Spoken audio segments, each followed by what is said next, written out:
All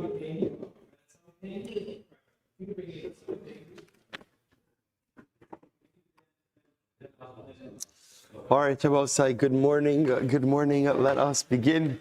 Begin by thanking all of our sponsors for this morning's share. To thank our Talmud Torah sponsors for the year Tafshin Pei, our annual Talmud Torah sponsor, the Tosim Mishpacha of Eretz Yisrael, for dedicating all of Shimon Roshos this year as a zechus for Besoros Tovos for all of Am Yisrael.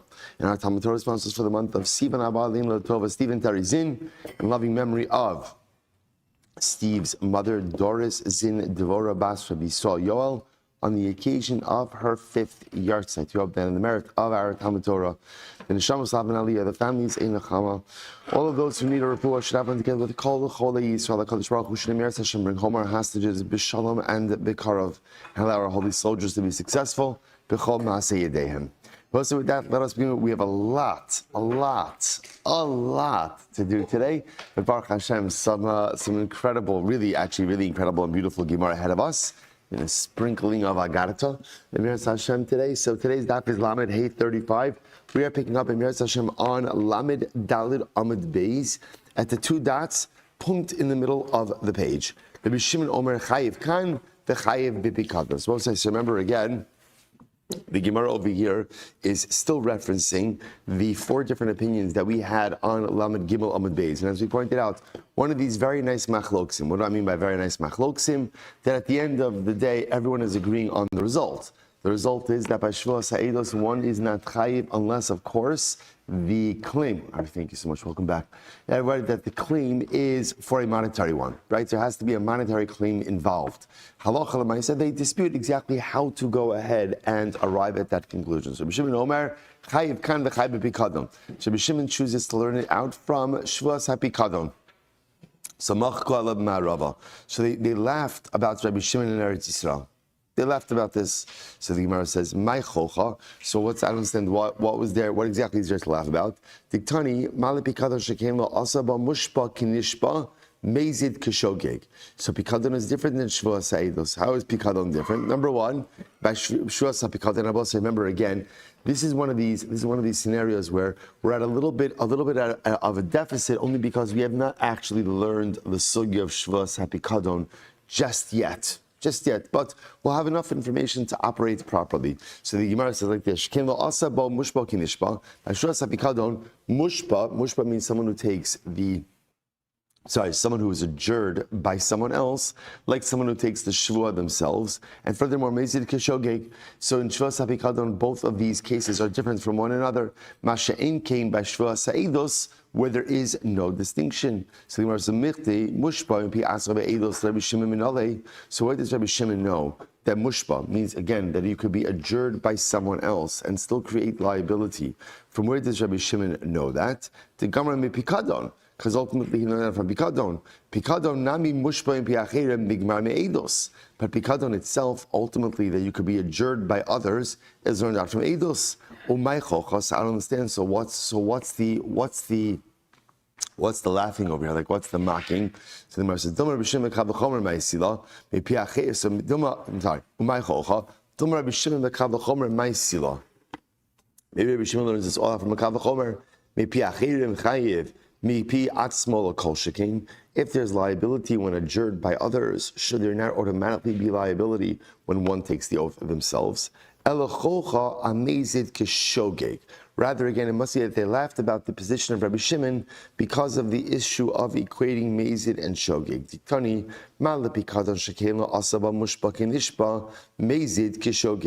So pikadon is different than Shevuos Ha'edos. Why? Because number one, mushpa is not like nishpa. Being adjured by others is not like taking the shvuah yourself.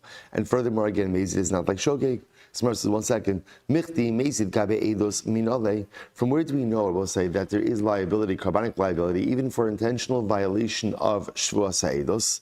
To look sivbe v'ne'elam. It's a very simple idea, because by Shevuos Ha'edos there's no lashon of v'ne'elam. V'ne'elam means the matter is hidden from the individual. Whenever you see v'ne'elam means that there's only going to be carbonic liability for shogeg, but not for mezid. Well, that word is missing by Shevuos HaPikadon. But over here also it doesn't say v'ne'elam. Umay chocha. So I don't understand still what's the makri. So remember again, the Gemara is not even over here trying to explain the sheet of Rabbi Shimon, because the truth is it's kind of self-explanatory. What they're intrigued by is this statement that they laughed about the sheet in Eretz Yisrael. So what are they laughing about? So Gemara says, Dilma mezid delav kishogi pipikadon. Rabbi Shimon Gamarla. So maybe what they were laughing at was as follows: that the idea that Mezid is not like Shogig by Pikadon was learned out from Me'ilah. That's where Rabbi Shimon derives this position from. V'hainu chocha, and this is what they were laughing about. So they were laughing about the fact that, again, when it comes to Pikadon, that ultimately Rabbi Shimon holds that Mezid is not like Shogig. And where does he end up learning that out from? He learns that out from Me'ilah, by equating Shevuos HaPikadon with Me'ilah, v'hainu chocha, and that's what they were laughing about. At the Gamarli Me'ilah, nigmar la me'edos. Why would you learn out Shevuos HaPikadon from Me'ilah when you could just as easily go ahead and learn it out from Eidos? Which makes a bit more sense. To which the Gemara says, so mistabra Me'ilah havelei l'me'elav. No, it makes more sense to go ahead and learn it out from Me'ilah. The Gemara says, Shekein Me'ilah Me'ilah, because both of these cases are misappropriation. So in other words, there is a very strong common denominator between these things, because literally both are misappropriation. Adrabah, I can say just the opposite. Me'edos havilei l'me'elav.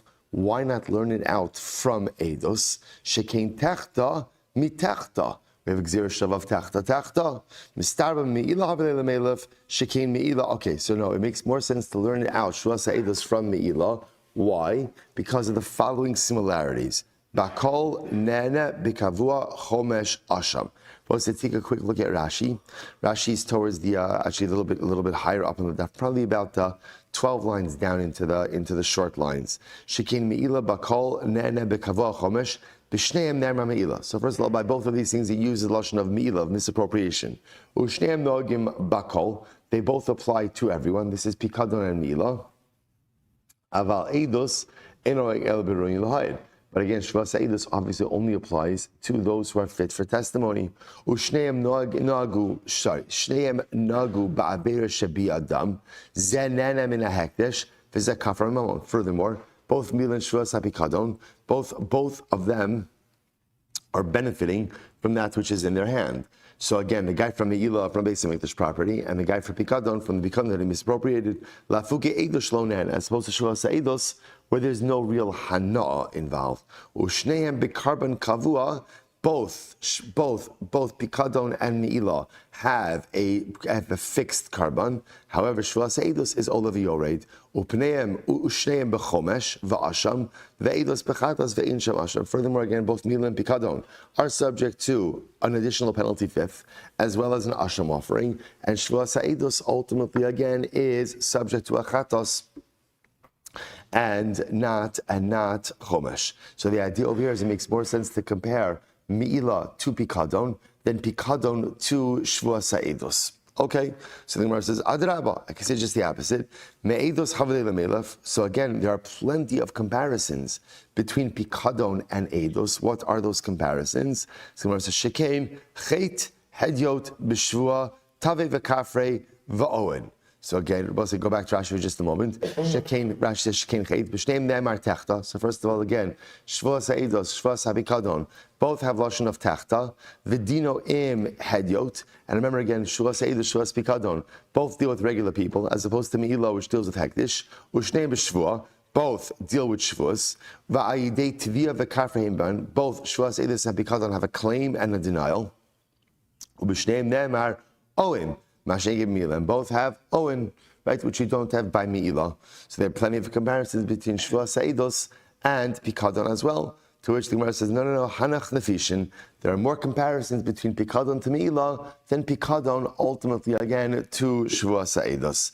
I elamai chocha. So again, still, what are they laughing about? When Rabbi Shimon espouses his position, what are they laughing about? Ki asra papa Rav Huna breid Rav Yoshua mi beirav amri hainu chocha. So here's what they're arguing about. Here's what they're laughing about.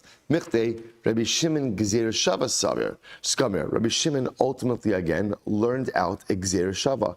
Now Rashi says over Michte Rabbi Shimon gzeir shava the techta gamer diktani seifa the mill say, Tamalomar techta techta gzera shava. So remember again, Rabbi Shmuel is not gzera shava of techta techta. That's from Shevuos Eidos to Shevuos HaPikadon. So the Gemara says, good. So why does he end up bringing Lamalei the parach malapikadon shekein lo asa mushpa kinishpa mezid kashogeg? After all, again, isn't there a pircha on this gzera shava? Because by pikadon we don't make mushpa kinishpa. Being adjured by others is not like swearing yourself, and mezid is not like shogeg. But still, why should we laugh at that? Dilma ki parich mikamei de tekel me gzera shava. Maybe when this question came up, this was before the gzera shava was established. Basar the kamalei gzera shava lo parich. But after the gzera shava is there, kind of the gzera shava overrides or all of those particular questions. So the Gemara says, "V'lo, is that true?"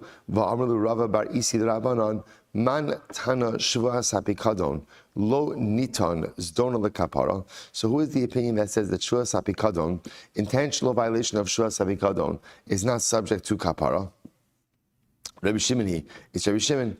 To which the Gemara says, Dilma mezid keshogeg parach to gomer leben meila tanach nefishin. So maybe Rabbi Shimon only brings up that ultimately the issue with that mezid is not like shogeg. Why? Because he learns out at the end of the day Shevuos HaPikadon from meila. Or sorry, pikadon from meila. Tanach nefishin. Ava mushpa kinishpa lo parach. But he doesn't bring up the issue of mushpa kinishpa. Okay? The Gemara says, v'tehader eidos v'tigmar le pikadon. So why not go ahead and learn out Shevuos eidos from pikadon, or excuse me, right? Shevuos eidos from pikadon. Mezid alav kishogeg. So the Gemara says, ma pikadon shogeg in mezid lo, just like pikadon. The halacha is one is chayiv shogeg, one is not chayiv for mezid. So therefore, the comparison should teach you af eidos shogeg in mezid lo.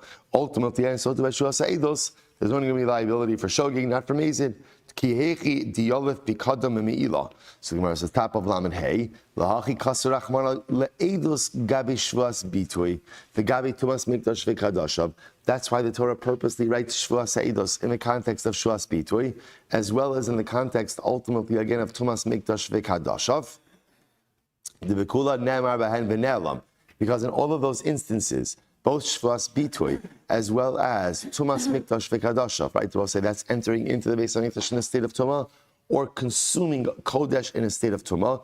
The bekulan ne'emar bahem v'ne'elam. In all of those cases, the word v'ne'elam is used. Now, what does v'ne'elam teach me? Again, if there's one takeaway, what does v'ne'elam teach me? That halacha l'maisa, you only chai for shogeg, not chai for mezid. Right? Because v'ne'elam means I was unaware. I was unaware.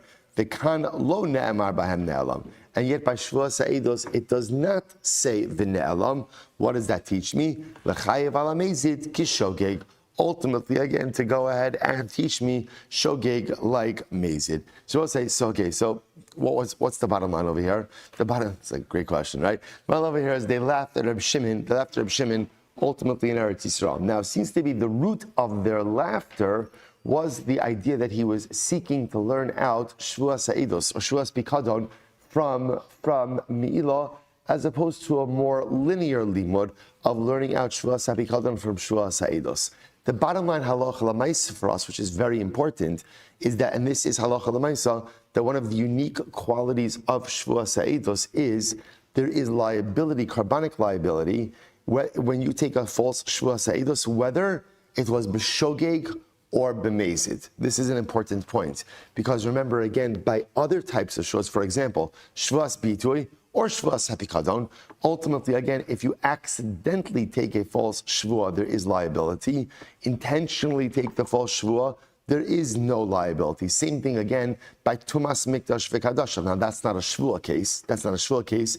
But that does take us back to the beginning of the Masechta, because we did have that again in the first Mishnah, of either entering into the Beis Hamikdash in a state of Tumah or consuming Kodesh in a state of Tumah. If you did those things intentionally, there is no carbonic liability. But if you did it unintentionally, there is carbonic liability. So again, why the distinction? Very simple. Because by all of those other cases, the Torah, when it talks about liability, uses the lashon of v'ne'elam. The person did not know. By Shevuos eidos, there is no mention of the word v'ne'elam. He did not know, and therefore, again, that leads the Gemara to say that there is liability, carbonic liability, whether you violate intentionally or unintentionally. Beautiful. Beautiful. We'll say now, let's go Mishnah. So we'll say some great Mishnah ahead of us. Mashbi'ani aleichem im lo tavo v'ti'iduni sha'amar ish ploni litin li masayim zuz v'lo nasan. So I'll say this is an interesting case. I go over to Reuven and Shimon. I say, Reuven and Shimon, I am adjuring you, right? So in other words, I'm adjuring them. I'm imposing a shvu on them. If you do not come to Beis Din and swear that Reuven promised to give me $1,000. So just understand what the claim is over here. I'm upset because Reuven promised to give me $1,000. Now what happens? What happened? As often happens with promises to gift $1,000, right?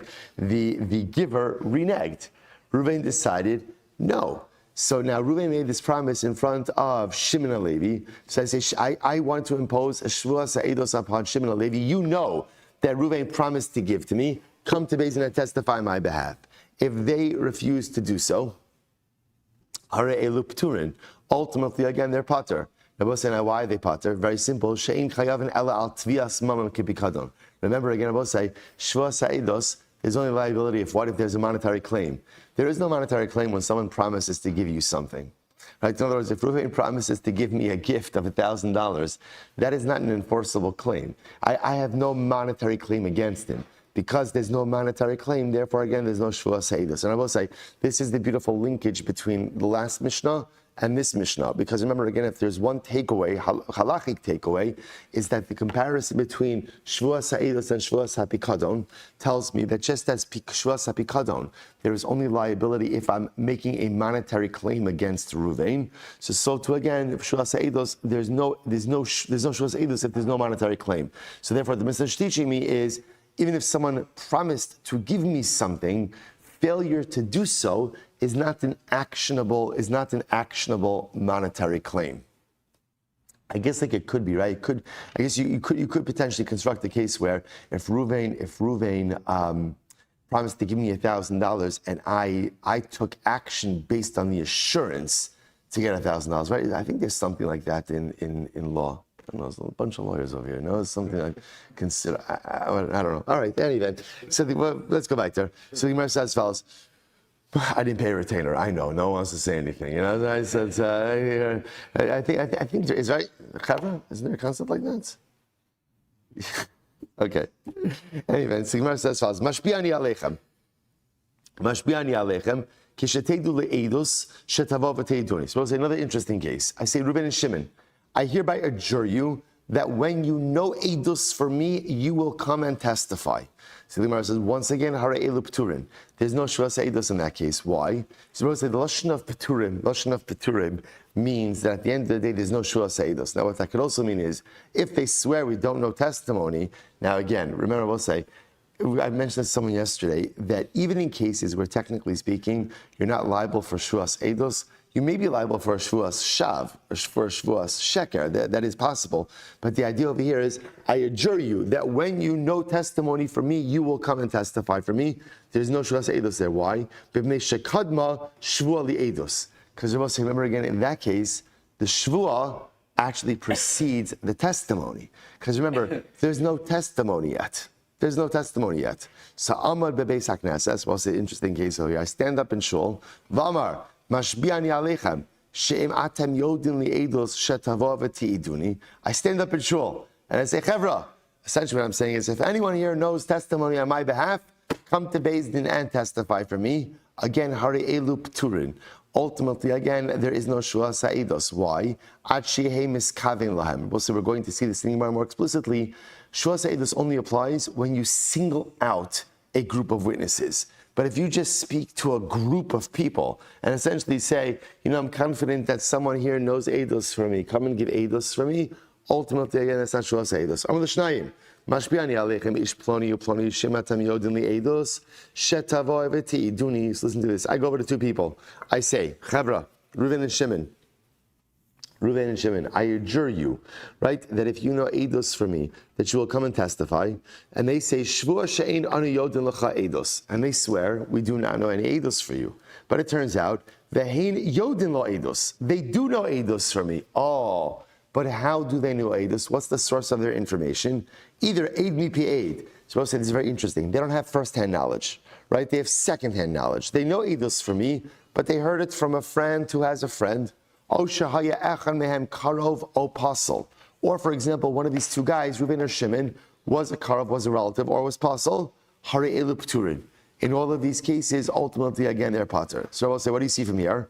You're only chayiv Shevuos Eidos if what? If what? If you're capable of giving testimony. Capable means you have information that is testimony worthy, and you are a person who is capable of giving testimony. But if you do not go ahead and comply with those details, then halacha l'maisa, you're pater. Next. Shalach biad avdo o sha'amar lema nitba mashpia ani alechem shimatem yodin lo eidos shetava v'tidu. So this is an interesting case. Let's say I send my eved, right? I have an eved. I send my eved to Reuven and Shimon, and I say I tell my eved to adjure Reuven and Shimon that they should give testimony on my behalf. Or both say, listen to this. This is actually interesting. So let's say let's call Shimon and Levi. Let's say my claim is against Reuven, right? My claim is that Reuven owes me $1,000, right? And so case number one is I send my eved to Shimon and Levi to adjure them, right? Or interestingly enough, Reuven says to Shimon and Levi, Chevra, you know what? If you know any testimony over here, I'm asking you to go ahead and testify. Now that's unique, right? Because normally it's the plaintiff, the guy making the claim. I guess we call that the plaintiff, right? The guy making the claim who is petitioning or is adjuring the witnesses. In this case over here, it's the defendant who's doing it. So the Mishnah says in either of these cases, Pturin at Shishim Piyataveh. So also it's a very important qualification. There's only a Chiyuv in Shevuos Eidos until they hear from the person making the claim. Only if the person making the claim, again, we'll call the plaintiff, is the one who either adjures them himself or is the one ultimately, in other words, it has to come from him. If it comes from his Eved, or if it comes from the defendant, that is not Shevuos Eidos. Incredible. All right, so let's go through this. Tanrabanan, really interesting, because this is the kishkas of Shevuos Eidos over here. Tanrabanan, mashpi ani aleichem lo tavo v'seiduni, shamra ish ploni li tina masayim zez v'lo nasan. So let's listen to this. Here's our first case in the Mishnah, right? I go over to Reuven and Shimon. I say Reuven and Shimon. Sorry, keep saying that. Shimon and Levi. So you know, Eidos, that Reuven promised to give me $1,000, but he failed to comply with his promise. Ultimately, again, so you might have thought, Yachol, Yehu Chayavin. You might have thought that ultimately, again, they would be liable. Talmud Lomar, Techta, L'Gzer Shava. Ultimately, again, the pasuk says techta for gzer shava. Ultimately, we'll say nemar kan techta, v'nemar l'halon techta. So we'll say this is the techta from pikadon. So it says techta by Shevuos Eidos. It says techta by pikadon. Ma l'halon b'tvias mamon v'yeshlo. Afkan b'tvias mamon v'yeshlo. Just like by Shevuos HaPikadon, we'll say the case over here is where the defendant, right? The defendant, or I should say, there is an actual monetary claim, and there is an accusation that someone is in possession of the money. So to over by Shevuos Eidos, there has to be an actual monetary claim, and someone has to be in possession of the actual money. So the idea, as opposed to a claim of a gift, is very important, right? So even though, again, maybe there is testimony that Reuven promised to give me $1,000. That's very nice. Reneging on that gift, that's certainly not a good thing. It's always good to keep your word. But Lamaisa, reneging on the gift does not create an actionable claim. So because that, there's no Shevuos Eidos in that case. Next, Mashpiani Alechem Kishateidu Eidos. The next case was, I go over to Shimon and Levi and I say, Shimon and Levi, when you know testimony from me, I hereby adjure you that you're going to go ahead and give testimony for me. So the Gemara says, that's not Shevuos Eidos. Why not? So the Gemara says, I adjure you that when you know Eidos for me, you'll come and you'll testify for me. You might have thought that Shimon and Levi would be chayiv. Tamulomar, v'shama kol Allah, v'hu eid o ra'a o yada. So what do we see from the pasuk? Mi shekadma eidos l'shvua, v'lo shekadma shvua li eidos. So I will say, interestingly enough, the way the pasuk is phrased is the testimony comes before the shvua, and not the shvua before the testimony, right? So the timeline over here is very important. It has to be that Shimon and Levi first know the information and then are being adjured. But in this case over here, what's happening? The Shevuos is taking place first, right? I'm saying, I adjure you that when you know testimony, you will come and testify on my behalf. It doesn't work that way. Doesn't work that way. Next, Amad bebeis hakneses v'amar mashpi'ani aleichem. So what was the next case? I stand up in shul and I say, Chevra, if anyone here knows testimony, or I say to the whole Chevra, right? If you know testimony, come and testify on my behalf. Amar Shmuel, afilu eidav beinehem. Shmuel says, the Mishnah says, this does not work. This does not work. Why? Because in order for there to be liability for Shevuos Eidos, what has to happen? You have to specifically identify the people that you are adjuring. So Shmuel adds in, so it says, you can imagine the scene, I stand up in shul, and I say, Chevra, everyone here, all right, everyone here, if you know testimony, come and testify on my behalf. So the Mishnah says it doesn't work because I'm not identifying anyone specific. Shmuel says, by the way, even in a case where, let's say, the Eidim who I do want, so let's say I happen to know that I'm talking to Reuven and Shimon, right, or Shimon and Levi, sorry, right, I know that I was Shimon and Levi, but I'm just phrasing it to the whole kehillah. Shmuel says it still doesn't work. Still doesn't work. When it says pshita, so what's the case over here? When it says no, we're literally, I'm standing right next to Shimon and Levi. So even though I'm talking to the whole shul, I'm standing right next to Shimon and Levi. So you would have thought that since I'm standing right next to them, clearly I'm talking to them. Kamash malon, no.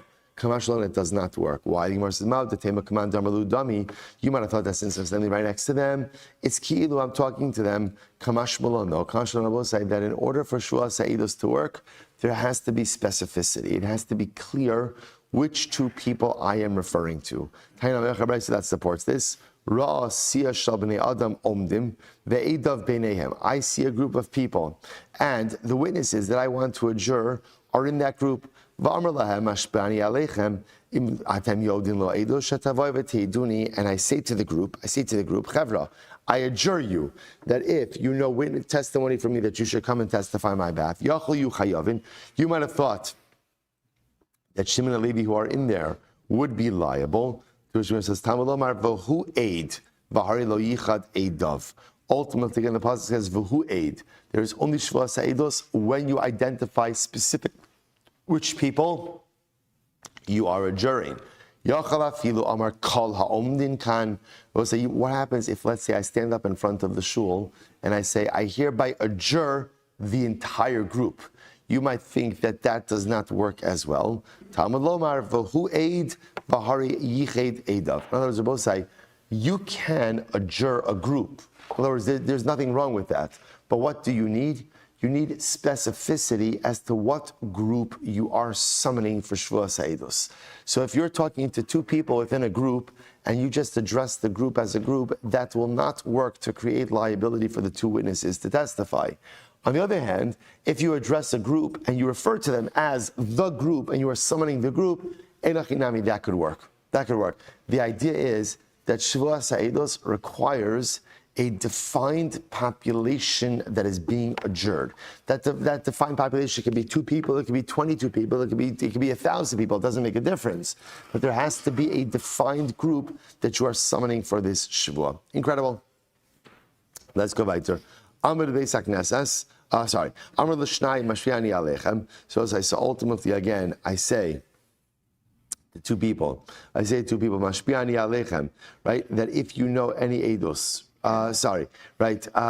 good. This is the case of I adjure 2 people. The issue just is that halacha l'maisa, either they're psulin, one of them is apostle, or they only know second-hand information. So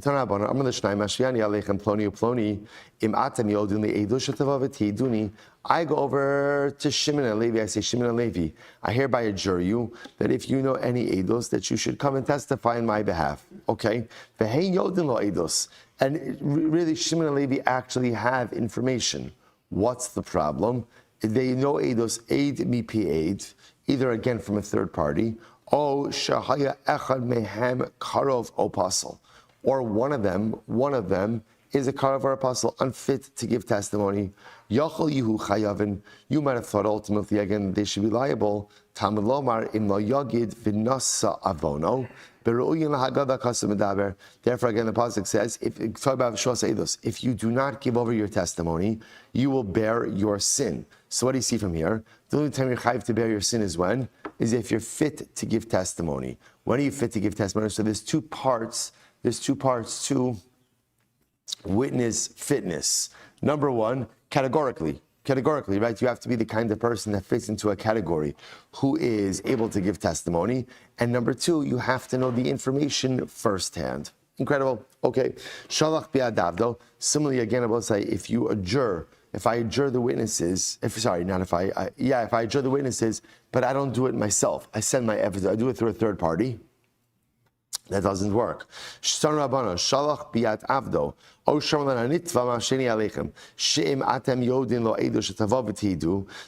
again, I send my slave, my Eved. Or for that matter, again, I have a claim against Ruvain. Ruvain adjures the witnesses. It does not work. You might have to be chayv. So the pasuk says, if they do not say, they will bear their sin. How do you learn that from that pasuk? My Talmud, what's the limud? On Rabbi Lazar, this is very interesting. Im lo yagid ksiv. Interestingly enough, lo, if you look at the word lo is written male, right? Normally lo is just lamed aleph. Here in this pasuk, lo is written lamed vav aleph. I will say now, often from an exegetical perspective, when you go in and you see a word that is malay, that gives you the ability to darshan the word. So look how the Gemara darshan. The Gemara understands over here that word is in fact a contraction. Really what it means is like this. Im lo yagid v'nasa avono. If to him they don't give the testimony. Who's the him? The him is the person making the claim, the plaintiff, right? If they don't, so in other words, if they don't go ahead and give him the testimony, then ultimately, again, there's liability. But if they refuse to give the testimony to someone else, who's the someone else? Either, for example, the servant of the person making the claim, or for that matter, again, the defendant, there is no liability. So we'll say, a lot of really important halachas regarding Shevuos Ha'edos over here, right? So number one halacha is that there's only Shevuos Ha'edos liability in the case of a monetary claim. Therefore, again, if someone promised me to give me a gift and then reneged on the gift, there's no claim. So because there's no claim, there's no Shevuos Ha'edos. That's number one. Number two, halacha says only Shevuos Ha'edos if the testimony preceded the oath. But if the oath comes before the testimony, ultimately no liability. Number three, Shevuos Ha'edos only works when you are adjuring a defined population. It could be a large population, a small population, but your eidim that you are adjuring must be defined. And ultimately, again, number four is Shevuos Ha'edos only works for people who are testimonially fit, right? How are you testimonially fit? Number one, categorically, you're not a karav or apostle. And number two, you know information firsthand. And number five, it only works if the actual person making the claim, the plaintiff, is the one adjuring the witnesses. But if either the plaintiff's representative or the defendant adjures the witnesses, there is no Shevuos Ha'edos. Incredible. All right, let's go weiter. Mishnah. So it's a really, really great sugya. Mashpi'ani ani aleichem. So now the Mishnah is going to deal with different lashonos of adjuring, different lashonos of Shevuah. So, for example, mashpi'ani ani aleichem, right? Literally, again, I adjure you. That's a classic case. Or mitzava ani aleichem, or I command upon you. We'll see exactly what these lashonos are. Osarchem ani, or I hereby prohibit you. Hare'elu chayavin. So, essentially, what the Gemara Mishnah says is these are all proper lashonos of Shevuah. Well, now, they're not complete expressions. We'll see the complete expression in the Gemara. What happens if you say to someone, right, I adjure you by the heaven and earth, P'turin. So apparently, again, heaven and earth is not a proper lashon of Shevuah. Ba'alif Dalid. Now here we're going to get into different names of HaKadosh Baruch Hu. What if you use the name of Hashem, Aleph Dalid? So Aleph Dalid is, right, the name of Adonai, right? Or Biyud Hey, right? That's again going to be Yud Hey and then Vav Hey. Or Bishakai, or Bitzvaos, or Bechanun Virachum, Be'erech Apayim, V'rav Chesed. I'll say, by the way, tremendous hashgacha in seeing these Lashonos. Why? Because now that Shevuos is behind us, it's mamish, almost Elul. almost Yomim Noraim, and incredible to have such an allusion to that to get us already again in the mindset of Yomim Noraim. So again, the Gemara says, or B'chala Kinuyim, or with all of the other descriptive names of HaKadosh Baruch Hu, Hare Elu Chayavin. So again, interestingly enough, if you use any of these descriptive names of HaKadosh Baruch Hu, there is in fact liability, Shvuah liability. Okay, Hamakala B'kulan. Now, just as an aside, now we be talking about Shvuah Sa'idos. Same way that there's Shvuah liability if you use any of these descriptive names, either names or descriptive names of God. So to Hamakala B'kulan, Chayiv Deramer. Meir says if you curse someone using these names, or ultimately again curse any of these names of Hashem, ultimately again there is going to be liability. Rashi says, "Amakala v'kulan mevarech Hashem b'achamen kegon yakeh ploni is ploni shezehu chiyuva k'shmakala b'shem." Fine. But so chum dechum pochun the chum say that you're pater. Again, we'll define that machlokes in the Gemara itself. Hamakala other v'ima v'kulan. Similarly, again, we'll say if anyone uses either these names or descriptors of Hakadosh Baruch Hu, and he curses his mother or his father with these names, ultimately again he's chayiv. These words are Rameir. The first white line, v'chachamim pochun. The Chachamim say ultimately again that you are pater. Again, we'll see the root of that machlokes in the Gemara. Hamakala atzmo v'chavero b'kulan over below sase. If you curse yourself and your friend with any, and again we'll see all of these cases, right? You curse yourself or your friends with any of these names. Now remember again, I will say in that bucket, in that grouping that the Mishnah made, there's really two things over here. There are actual names of Hashem, like Yud Hey and then Vav Hey, like Ado, Noi, right? And then there are descriptors, Chanun, Rachum, Tzivakos. So the Gemara says, if you go ahead and you curse yourself or your friend with any of these names, you're in violation of a lo saseh. Violation of a lo saseh. Yakicha Hashem Elokim, Yakicha Elokim. If you say Hashem, your God should strike you, or Yakicha Elokim, or God should strike you, Zohi Alak Suva B'Torah. This is the curse, ultimately, again, that it says in the Torah.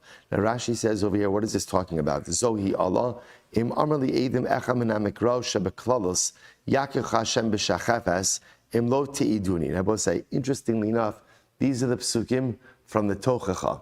Essentially what the Gemara is saying is like this. If I go over to Shimon HaLevi and I say, Shimon HaLevi, Hashem should strike you with shachefes, kadachas, all this stuff from the Tochacha, if you don't give eidos on my behalf, if you don't share the eidos you know, that actually works as a Shevuos eidos. That works as Shevuos eidos. Why? Because I will say that's the example of a paradigmatic curse. That's the paradigmatic klala in the Torah. So if I use that essentially to affect Shevuos eidos, ultimately again, that works. If on the other hand I say, Al Yakicha, V'Yivrecha, V'Yitivlach, what happens if I go over to witnesses and I say, Shimon HaLevi, right? If you know testimony for me and you don't give it, Hashem should not curse you and should shower bracha upon you. Ultimately, again, Rameir says this is a proper Shevuos Eidos, and the Chacham say that you're pater. Okay, so we'll say now let's analyze this. A lot to unpack over here. Mashpi'ani Aleichem, my commerce. We'll say here's the issue. The issue is in the first part of the Mishnah, where the Mishnah says, Mashpi'ani Aleichem, I adjure you. What exactly, in other words, how is that a Shevuos Eidos? So the Gemara says, my commerce, remember who the Hakim means to say, Mashpi'ani ani Aleichem, b'Shvuah ha'amura batorah. Okay. There's more to this phrase. I adjure you with the shvuah that is mentioned in the Torah. Mitzava ani aleichem, or I command you, mitzava ha'amura b'Torah. Regarding ultimately, again, the command that has been in the Torah. Now, again, what are we talking about over here? We're talking about the command in the Torah that if you know testimony, to share it. Osarchem ani be'isr ha'amur b'Torah. I prohibit you ultimately, again, through the issues mentioned in the Torah. So all of these Lashonos, what you're doing is, you're adjuring them and you're linking it back to a biblically stated prohibition.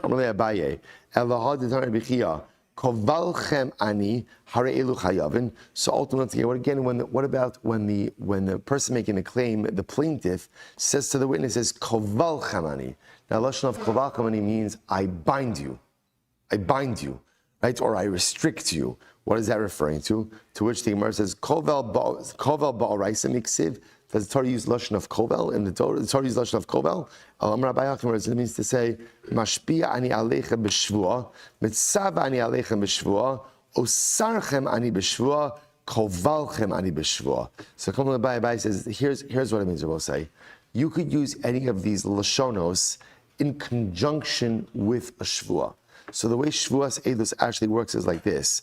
I could say to witnesses, I hereby adjure you with the shvua that is written in the Torah. I command you with a shvua. I prohibit you with a shvua. I bind you or restrict you with a shvua. That's how you would make a Shevuos Eidos. Essentially, again, Abosai, this is kind of like the introductory phrase to the shvua itself. And then ultimately, so again, there's a lashon of Isser combined with a lashon of shvua. And then, of course, you need the rest of it. What's the rest of it?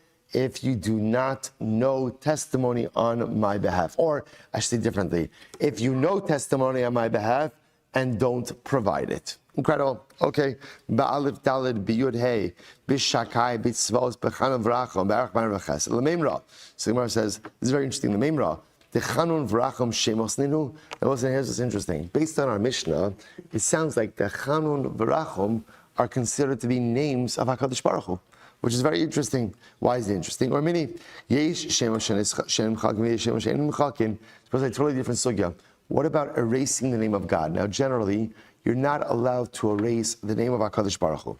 Now, the Gemara says there are names that can be erased and names that can't be erased. For example, Elohim shemos shenim chakim. These are the names that can't be erased. Kigon, Kel, Elokecha, Elokim, Elokechem, Eheye asher eheye, Aleph Dalid, which is Aleph Dalid Nun Yun, Yud Hey, which is Yud Hey, and then Vav Hey, Shakai, Tzvakos, Hare'elu Einim Chakim. These are all examples of names of Hashem, which if written cannot be erased. On the other hand, Aval HaGodol, HaGibar, HaNora, HaAdir, HaChazak, HaAmitz, HaAzus, Chanun, Verachum, Erech HaPaim, V'Rav Chesed, Hare'elu Nimchakim. Let's say all of these terms, which are not names, rather, what are they? What are they? They're descriptors, those can be erased. So we have a contradiction, because our Mishnah makes it sound like Chanun V'Rachum are names of Hashem, but yet clearly when it comes to the halachos of erasing the name of Hashem, Chanun V'Rachum are not names, they're descriptors. Amar Abaye says, Masnisin, here's the Mishnah's case. Here it is. I go over to Reuven, Shimon Levi, and I say, I adjure you, B'mi shehu chanun. On the days, b'mi shehu rachum kamar. You're right. I don't say I adjure you by rachum chanun. I say I adjure you by he who is rachum, by he who is chanun. Okay. So in that case, what am I doing?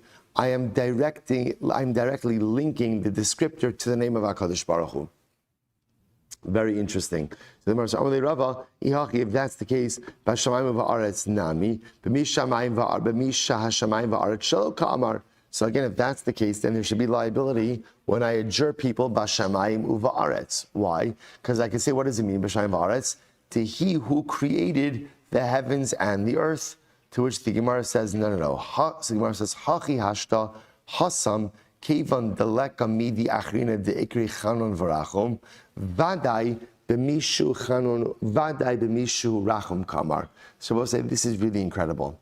When it comes to rachum and chanun, when I ultimately say rachum and chanun, this is incredible. There is only one entity in this world that is called rachum and chanun, and that is HaKadosh Baruch Hu. So profound. There is nothing else in this world that is called rachum v'chanun. On the other hand, hacha keivan deika shamayim va'aretz b'shayim va'aretz kamar. Let's say when you say heaven and earth. So again, yes, could heaven and earth refer to he who created heaven and earth? It's possible, but there's also something else that's called heaven and earth. What else is called heaven and earth? Heaven and earth. Right, heaven and earth itself is ultimately again is referred to as heaven and earth. So we'll say.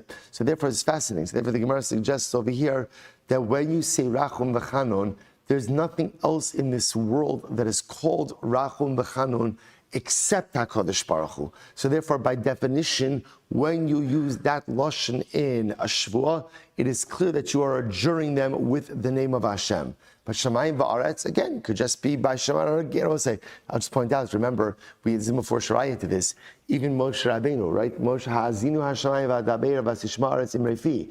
Moshe Rabbeinu does swear by heaven and earth. And again, there it's not a reference to Hashem. It's actually a reference to heaven and earth. So it's very profound. Therefore, again, Allah in our Mishnah, when you use, so it's not a contradiction. In our Mishnah, when you use lashon of rachum mechanun, it is clear that you're referring to mishu rachum, mishu chanun. But yet, interestingly enough, when you write those words, it does not constitute a name of Hashem. In other words, by implication, I know that it's referring to Hashem, but yet writing those words does not constitute the writing of the name of Hashem, and therefore halacha l'maisa can be erased. Pretty profound. I'll say it's also very profound to contemplate that the only thing in this world that's called Rachum Mechanun is HaKadosh Baruch Hu. Now, you say to yourself, but is that true? Right? Rachum Mechanun just means compassionate, merciful. Can't people do that as well? Right? Aren't people capable of that quality? So perhaps the distinction is like this. People are absolutely capable of compassion and mercy. But in general, when are people capable of compassion and mercy? When it suits their needs. In other words, I could be compassionate and merciful when essentially it benefits me in some way. And by the way, sometimes the benefit just is that I'm known as a compassionate and merciful guy.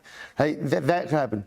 I think when it says HaKadosh Baruch Hu is the only entity that is Chana v'Rachum, which means HaKadosh Baruch Hu is capable of selfless compassion and mercy. The HaKadosh Baruch Hu will forgive and He'll be compassionate and merciful even to His detriment. Even to His detriment. This is the whole yisod of tshuva. HaKadosh Baruch Hu is willing to forgive even when it doesn't make sense to forgive. He's willing to be compassionate and merciful even when I don't deserve it. Man is not really capable of that. Man is capable of self-serving compassion and mercy. When there's something in it for me in some way, I am capable of those qualities. But selfless compassion and mercy, that is unique to HaKadosh Baruch Hu, which Rabbi says is one of the most incredible, beautiful, and amazing things about the Ribono Shel Olam. That Rachum B'Chanun comes, whether it's earned, whether it's not earned, whether it's deserved or not deserved. That is unique quality of Avinu Shebashamayim. Incredible. All right, let's go weiter. Tan Rabbanon, Gemara says, Tan Rabbanon, Kasav Aleph Lamed Me'elokim. It's very interesting. If you write Aleph Lamed, right, so you started writing Elokim, and all you wrote ultimately again is the Aleph Lamed in there. So what's the halacha? Or Yud Hey. Me Yud Hey Vav Hey, right? Or you begin to go and write Yud Hey, you write Yud Hey of Yud Hey Vav Hey. So the Gemara says as follows: Harei ze eino nimchak. Ultimately, again, this is not to be erased. Not to be erased, right? Right? The Gemara says eino nimchak. Good, eino nimchak. So the Gemara says, now by the way, what's the logic? Why can't you erase the Aleph Lamed of Elokim or the Yud Hey of Yud Hey Vav Hey? Why not? Because the truth is, those are names of Hashem by themselves. Right? So even though, again, the Chiddush over here is, my intention was to write the full name of Hashem. I got stuck. Well, something happened. I didn't end up finishing it. So even though my intention was to write a longer name of HaKadosh Baruch Hu, the point is I still wrote something. So because I still wrote something meaningful, therefore Allah Chalamayim, there's liability. On the other hand, Shin Dalid Mi Shakai, or Aleph Dalid. So but if I write, let's say Shin Dalid of Shakai, or Aleph Dalid Me Ado Noi, or Tzadi Beis Mitzvakos, Harei Nimchak. I'll say, but if I began to write these other names of Hashem, again, I wrote the first two letters, I can erase them. Why? Because even though, again, they are part of a larger name, halacha l'maisa, again, by themselves, they do not constitute a name of HaKadosh Baruch Hu, and therefore, halacha l'maisa, there's no liability. Rabbi Yossi says, Svakos kula nimchak. Rabbi Yossi says, even the whole word Svakos, you can erase. Why? Shelo nikrat Svakos ela Hashem Yisrael. Because interesting enough, Rabbi Yossi, it's fascinating. Rabbi Yossi says that Svakos is not a name of Hashem. It's a name, ultimately, again, of Klal Yisrael. Shneimar, V'otzeisi es tzivosai es ami b'nei Yisrael me'eretz Mitzrayim. So ultimately, Rabbi Yossi says, Rabbi Yossi says, Svakos doesn't refer to HaKadosh Baruch Hu at all. Rather, Svakos refers to Klal Yisrael. as evidenced by this pasuk, and therefore you could erase it. Shmuel says, Ein halach Rabbi Yossi. The halacha does not follow Rabbi Yossi. Tzvakos is a name of HaKadosh Baruch Hu, and therefore again Tzvakos cannot be erased. Interesting. First white line. Tanabanan. Kalat tafel l'shem meim l'fana meim l'acharav harei nimchak. So this is very interesting. Any prefix or suffix you have to a name of HaKadosh Baruch Hu can be erased. Can be erased. The Gemara gives example of this. For example, the fun of Ketzad, La Hashem, La min nimchak, Ba Hashem, Beis nimchak, Va Hashem, Vav nimchak, Me Hashem, Mem nimchak, She Hashem, Shem nimchak, right? Ha Hashem, He nimchak, Ka Hashem, Kaf nimchak. Okay, so we'll say so again, which makes sense because all of these prefixes are not part of the actual name of HaKadosh Baruch Hu, therefore they can be erased. That's the example of on the front end, the prefix. What about the suffix? The achar of Ketzad, Elokeinu, Nun Vav Nimchak. Right? So for example, Elokeinu, the new makes it the possessive, our God, the new can be erased. Elokehem, Haim, the Haimem, right? Their God, the Haimem could be erased. Elokechem, the Chaf Mem could be erased. That was interesting. Acherim, the Acherim disagree. They said no. They agree the prefix can be erased. However, the suffix cannot. La'achar of Eino Nimchak, the suffix can never be erased. Why? Shekvar Kadshu Hashem. This is beautiful. Why? Because the suffix has already been made holy by the word that precedes it. Since the suffix is added on to the name of HaKadosh Baruch Hu, therefore again being added on to the name of Hashem, as opposed to the prefix, right, which again is added before the name of Hashem. So from a name perspective, the prefix doesn't become part of the name of HaKadosh Baruch Hu like the suffix does. Since the suffix was appended already to a formal Shem Hashem, therefore it is endowed with Kiddush. Incredible. Rav Huna says halacha ka'achirim. The halacha is like the achirim. So therefore, again, halacha l'maisa, whereas you are allowed to erase the prefix, you cannot go ahead and erase the suffix. Incredible. So Gemara goes weiter. We'll say some beautiful Gemaras over here. Kol shemos ha'amurim b'Torah b'Avram kodesh chutz mizeh shucha. So we'll say, so in general, whenever you see the name, for example, or the word Elokim by Avram Avinu, it's always a reference to Hashem. Or, for example, Adonai. It's always a reference to Hashem, with one exception. What's the one exception? Shnei Amar. It was a beautiful Gemara. Shnei Amar Vayomer Shem. So again, the pasuk says, Vayomer. Now again, the word in the pasuk is Ado and then Noi. Right? Im no matzasichin beinecha. Al not ta'avor me'al avdecha. Right? So again, I will say, what is this talking about? Beginning of Parshas Vayera. Post-circumcision, Avram Avinu was sitting at the entrance of the tent. The three malachim come. So we'll say, so interestingly enough, so again, the Gemara says over here that the Adonai is not referring to a person, rather it's referring to HaKadosh Baruch Hu. It's referring to, I'm sorry, just the opposite. In general, again, all the names of Hashem are referring to Hashem except for this one, which is referring to the Malach, right? Avram Avinu is speaking to these guys, and essentially he sees them by the tent, and he says, please don't pass by, right? So really the way to read this passage says, Vayomer Adonai, my masters. He's referring to the three people. He doesn't know they're Malachim. He's referring to the three people. So ultimately, again, he tells them, do not pass by my tent. So the Gemara says, "Va'amar Chanina bar Achi Rabbi Yeshua Rabbi Elazar ben Azariah Mishnu Rabbi Elazar Amodi Amar Af Zeh Kadosh." No. Even this Adonai ultimately again refers to HaKadosh Baruch Hu. Kiman, it doesn't refer to anyone. It refers to God. How does it refer to God? Kiman Azla Hadron Yehuda Amarav Kidolach Nasas Archim Yosem Mehakbalas Koser Yosem Mehakbalas Pnei Ashchina. So who does it go? So we'll say. So what's this phrase? So according to this approach, let me just say this outside for just a second. According to this approach, when Avram Avinu says this pasuk, he's not talking to the three men. Who is he talking to? He's talking to HaKadosh Baruch Hu. Because remember, right before the three malachim show up, who is Avram Avinu talking to? He's talking to the Ribono Shel Olam. And what does he say to them? What does he say to Ribono Shel Olam? So as the three men come, he interrupts his conversation with HaKadosh Baruch Hu to go and to attend to these guests. According to this approach, he says to HaKadosh Baruch Hu, Vayomer Adonai, a reference to HaKadosh Baruch Hu. Im no matzasichin beinecha, if I found favor in your eyes, Al na ta'avor me'al avdecha. Don't go anywhere. Please wait here, Hashem, while I go and attend to my guests. So the Gemara says, even this Adonai is a reference to HaKadosh Baruch Hu. What do you see from here? What you see from here, Gedolach Nasas Archim Yoser Me'achpalas Penei Ashchina. What do you see from here? That hospitality, having guests, is even greater than speaking to HaKadosh Baruch Hu, than hosting Hashem. Because Avraham Avinu interrupted his conversation ultimately with the Ribono Shel Olam in order to go ahead and have Hachnasas Archim. So from here you see the power of Hachnasas Archim. Avraham Avinu interrupts his dialogue with Hashem in order to go ahead and greet the Malach. I will say, we'll stop over for today, but I'll just mention, what's the pshat with that, right? Well, what is the pshat that Achnasas Archim is even greater than Kabbalas Pnei Ashchina? So, okay, you know what, we'll say for tomorrow, 6:45. All right, we'll pick up with this piece tomorrow, and Mirat Hashem by Avraham Avinu, and also that Yisod of Achnasas Archim. Shkayach, everyone.